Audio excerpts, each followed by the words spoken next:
বেতার রাজশাহী। এখন শুনবেন বাংলায় স্থানীয় সংবাদ।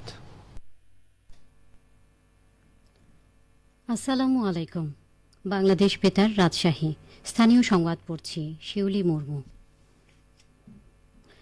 রাজশাহী বিশ্ববিদ্যালয় কেন্দ্রীয় ছাত্র সংসদ, সিনেট ছাত্র প্রতিনিধি ও হল সংসদ নির্বাচনে মনোনয়ন ফিরে পেতে আপিল ও নিষ্পত্তির শেষ দিন আজ। প্রার্থীদের নামের বানানের মতো ছোটখাটো ত্রুটি সংশোধনেও আবেদন করছেন প্রার্থীরা। রাকসুর প্রধান নির্বাচন কমিশনার এফ নজরুল ইসলাম জানান, আজ বেলা 11টা পর্যন্ত 3 জন প্রার্থী মনোনয়নপত্র ও 2 জন প্রার্থী নাম সংশোধনের আবেদন করেছেন। আপিলে প্রয়োজনীয় কাগজপত্র জমা দিতে পারলে চূড়ান্ত তালিকায় অন্তর্ভুক্ত ও ত্রুটি সংশোধন করা হবে। ডেঙ্গু আক্রান্ত হয়ে রাজশাহী মেডিকেল কলেজ হাসপাতালে চিকিৎসাধীন অবস্থায় রাশিদা পারভিন হ্যাপি নামের এক রোগীর মৃত্যু হয়েছে। তিনি রাজশাহী নগরীর বোয়ালিয়া এলাকার বাসিন্দা। গতকাল হাসপাতালের নিবিড় পর্যবেক্ষণ কেন্দ্রে চিকিৎসাধীন অবস্থায় তার মৃত্যু হয়। আজ দুপুরে হাসপাতাল থেকে পাঠানো এক প্রতিবেদনে এসব তথ্য নিশ্চিত করা হয়েছে। হাসপাতাল কর্তৃপক্ষ জানায়, বর্তমানে হাসপাতালে এক শিশুসহ 24 জন ডেঙ্গু রোগী চিকিৎসাধীন আছেন। এদের মধ্যে 11 জন পুরুষ ও 12 জন নারী। সিংড়া বারুহাস তাড়াশ আঞ্চলিক সড়কের নির্মাণ কাজ সম্পন্ন করেছে স্থানীয় সরকার প্রকৌশল বিভাগ। গুরুত্বপূর্ণ এই সড়ক নির্মাণের মাধ্যমে এই জনপদে জনজীবন সহজ ও সুন্দর হয়েছে। অর্থনৈতিক কর্মকাণ্ডে গতি সঞ্চার হয়েছে। সড়কটি নিয়ে এখন শুনুন আমাদের নাটোর জেলা সংবাদদাতার একটি প্রতিবেদন।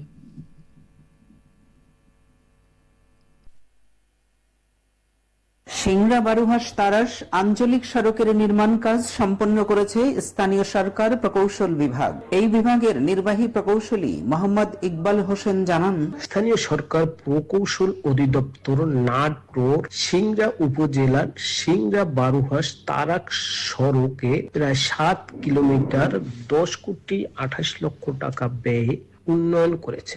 উক্ত সড়কটি নির্মিত হওয়ার ফলে সিংড়া হতে তারাশের দূরত্ব কমেছে প্রায় 20 কিলোমিটার। সড়কটি সিংড়া এবং তারাশের 5টি ইউনিয়নের সংযোগ স্থাপন করেছে।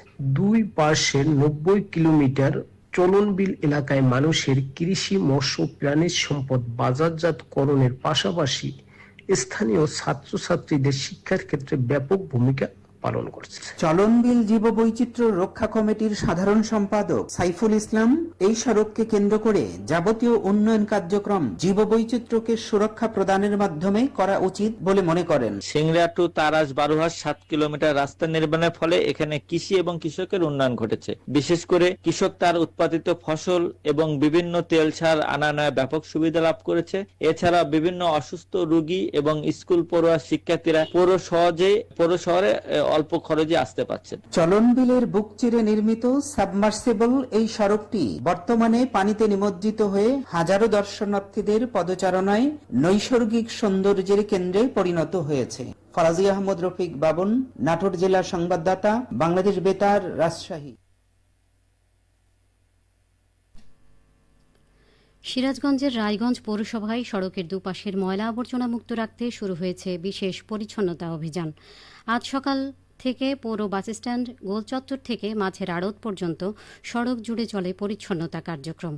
পরিষ্কার পরিচ্ছন্নতা অভিযান চলাকালে পৌর প্রশাসক ও সহকারী কমিশনার ভূমি মাসুদ রানা বলেন, এই শহরের প্রকৃত মালিক পৌরবাসীরাই।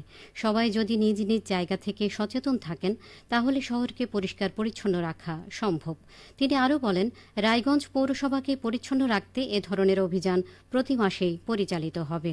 শুধু শহর পরিষ্কার নয়, নাগরিকদের মধ্যে সচেতনতা সৃষ্টি করাই মূল লক্ষ্য। নওগাঁর পত্নীতলায় সমতল ভূমিতে বসবাসরত অনগ্রসর ক্ষুদ্র নৃগোষ্ঠীর আর্থসামাজিক ও জীবন মানোন্নয়নের লক্ষ্যে সমন্বিত প্রাণী সম্পদ উন্নয়ন প্রকল্পের আওতায় ছাগল, দানাদার খাদ্য ও অন্যান্য উপকরণ বিতরণ করা হয়েছে। আজ সকালে উপজেলা প্রাণী সম্পদ দপ্তর ও ভেটেরিনারি অফিসের আয়োজনে অনুষ্ঠানে প্রধান অতিথি ছিলেন উপজেলা প্রাণী সম্পদ অফিসার ডাক্তার আশিস কুমার দেবনাথ। অনুষ্ঠানে উপজেলার 200 জন সুফলভোগীর প্রত্যেকে 2টি করে মোট 400টি ছাগল, 25 কেজি করে ছাগলের দানাদার খাদ্য ও অন্যান্য উপকরণ বিতরণ করা হয়। একটি ঘোষণা। মাগরিব নামাজের আজান প্রচারের সুবিধার্থে আগামী 15 সেপ্টেম্বর থেকে বাংলাদেশ বেতার রাজশাহীর সন্ধ্যে 6:05 স্থানীয় ইংরেজি সংবাদ সন্ধ্যা 5:45 প্রচারিত হবে। সবশেষে আবহাওয়া। আজ রাজশাহীতে সর্বোচ্চ তাপমাত্রা ছিল 34.8 ডিগ্রি এবং সর্বনিম্ন 25.7 ডিগ্রি সেলসিয়াস। বিকেল 3টায় বাতাসে আপেক্ষিক আর্দ্রতার পরিমাণ ছিল 70%। রাজশাহী ও পার্শ্ববর্তী এলাকায় আজ সূর্যাস্ত সন্ধ্যে 6:13। সংবাদ শেষ হল। আমাদের পরবর্তী স্থানীয় ইংরেজি সংবাদ সন্ধ্যে 6:05।